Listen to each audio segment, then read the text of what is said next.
the Star Daughter and the Shadow Sister. Welcome, dreamer, wherever you are, whether curled beneath a blanket, listening to rain tapping at your window, or watching stars blink behind your eyelids. We are so glad you're here. Let your shoulders sink into your bed. Let your breath become slow and your mind grow still. This is your time to rest.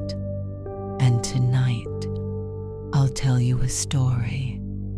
A gentle story. A quiet story. Once upon a time, in a misty village where the moon rose early and the rice fields glowed like brushed silver, there lived a gentle girl named Lina. She was the daughter of a kind-hearted man and a woman who had passed away when Lina was just learning to speak. Time went on as time does, and her father remarried. His new wife brought with her a younger daughter named Mira, whose eyes were bright, but whose heart grew jealous like a shadow stretches with the sun. Lina's father loved both girls, but not long after the wedding bells faded, he too was taken by the wind, and the house grew quiet, except for the soft sound of Lina sweeping. Lina, go fetch the water, the stepmother would say. Lina, wash the clothes, scrub the pots, clean the floors. And Lina, ever quiet, ever kind, did as she was told. Mira, meanwhile, was allowed to play, her hands as soft as silk, while Lina's grew rough like bark. Yet Lina never complained. She sang to the butterflies. She whispered her dreams to the breeze. She found joy in small things, like watching the starflowers bloom in the garden after rain. One warm morning, the stepmother said, "Girls, today there's a game. Go to the river and catch as many tiny shimmerfish as you can. Whoever gathers the most shall win a red silk ribbon." Mira clapped her hands. "I'll win it and tie it in my hair." But it was Lina who worked hard, walking far into the tall reeds, her hands careful, her eyes kind to even the smallest fish, her basket filled like a rising tide.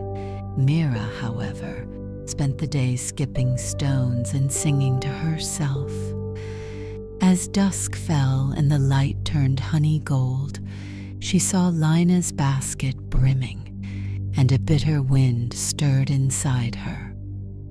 "Oh, sister," Mira said sweetly, "your hair is tangled from the wind. You must wash it or mother will scold you." Trusting, Lina set her basket down and knelt by the stream. When she returned, her basket was empty, and Mira was gone, skipping home with a full one. Lina sat down, her hands trembling. The reeds rustled softly. The stars blinked on like lanterns.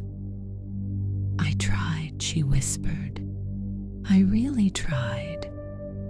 Just then, a soft light shimmered from the rippling stream, and a gentle voice said, "Why do you cry, child of the stars?" It was an old spirit in the form of a kind elder, his voice like wind through pine. "My basket, all gone," she said. "I have nothing to show." "Look again," he smiled. At the very bottom, a tiny goby fish blinked up at her. "Raise it," said the spirit. "Feed it well, call it kindly." And he taught her a chant. Little one, come and eat the rice I bring. Not their rice, cold and gray, only mine, bright as day." She built a small home for the fish by the well. Each day she fed it golden grains and whispered stories to it like bedtime songs. The fish listened, gliding in slow circles, its scales growing more luminous. She had a friend now, one who said nothing, yet understood everything. But shadows are drawn to light. One day Mira and her mother watched from the doorway. They saw how Lina whispered by the well. They heard the song, and they plotted. "Lina," said the stepmother one morning, "go take the buffalo to graze beyond the hills. The nearer fields are forbidden today." Obedient as always, Lina walked far into the golden hills. She didn't notice that her favorite coat had been left behind. She didn't know that Mira wore it, nor that she stood by the well and sang Lina's song. The goby, mistaking the voice and clothes for Lina's, swam up trustingly and was gone.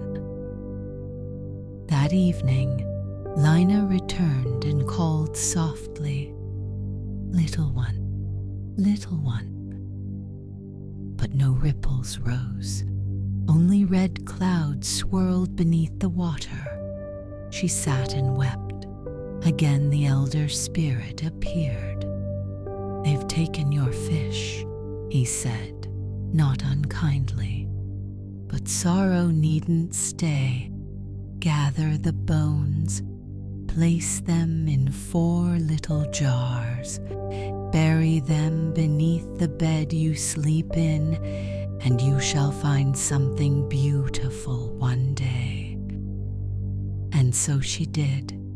The festival soon arrived, the great moon festival, where music floated like silk and lanterns bobbed in the sky like glowing jellyfish.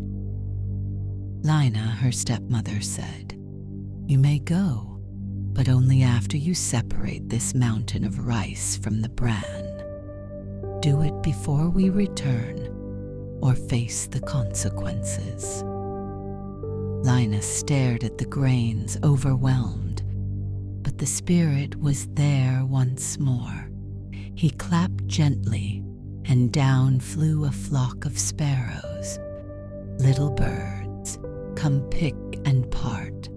Touch one grain wrong, and you'll break my heart." The birds chirped cheerily and picked through the pile faster than rain on a rooftop. In no time, it was done. "Now," said the spirit, "dig up the jars." The first held a gown of moonlight silk. The second, a scarf kissed by cloud.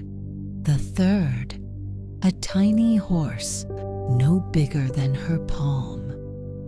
As she touched it, it grew into a steed strong and swift. The fourth held a saddle carved from rosewood. Dressed in shimmering softness, Lina rode through the moonlit fields toward the festival.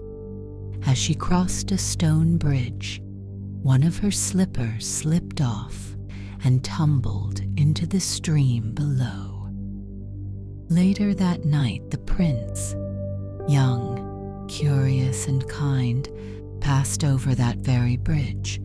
His horse stopped and snorted. "What is it?" he asked. The attendant searched and found a single slipper, small, simple, and perfect. He held it gently. "Whose foot fits this," he said, "shall be the one I wed." One by one the maidens of the kingdom tried it. It fit no one. Then Lina arrived, shy and radiant. The slipper slid on like it was made for her. Gasps rang out. Mira's face fell. The prince smiled. And so Lina, once brushed aside like fallen petals, was led to the palace under a rain of blossoms. She lived happily for a time, but memories of her father pulled at her heart, and when his remembrance day came, she returned home with kindness in her voice. Her stepmother greeted her with sweet smiles, but bitter plans. "Dear Lina," she said, "won't you climb the areca tree to gather fruit for your father's offering?" Lina agreed.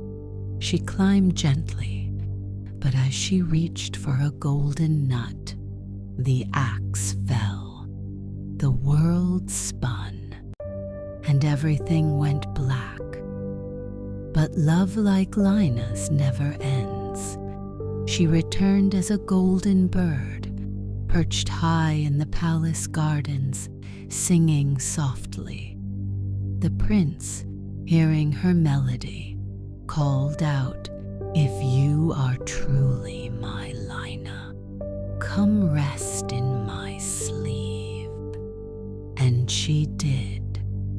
For a time they were happy again, but shadows still lingered. Mira, out of envy, ended the bird's life.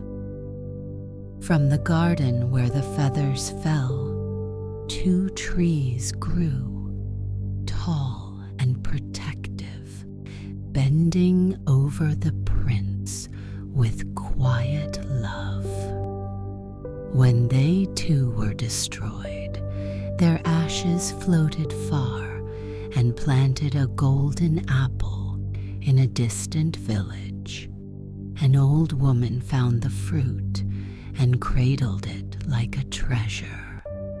"Sweet golden one," she whispered, "I'll not eat you. Just let me smell your kindness." And each morning the house was swept, her meals warm. The fruit, it seemed, held a secret. One day the peel split, and out stepped Lina, quiet and radiant once more. When the prince passed the cottage and tasted the old woman's beetle leaf, he knew it tasted like memory, like love. And when he saw Lina step into the light, he wept. They returned to the palace side by side, through silver fields and starlit paths. And as they slept that night, Lina beneath silken sheets, the prince with his hand in hers, the moon watched over them, gentle and full. No shadows remained, just the hush of love and the promise of dreams.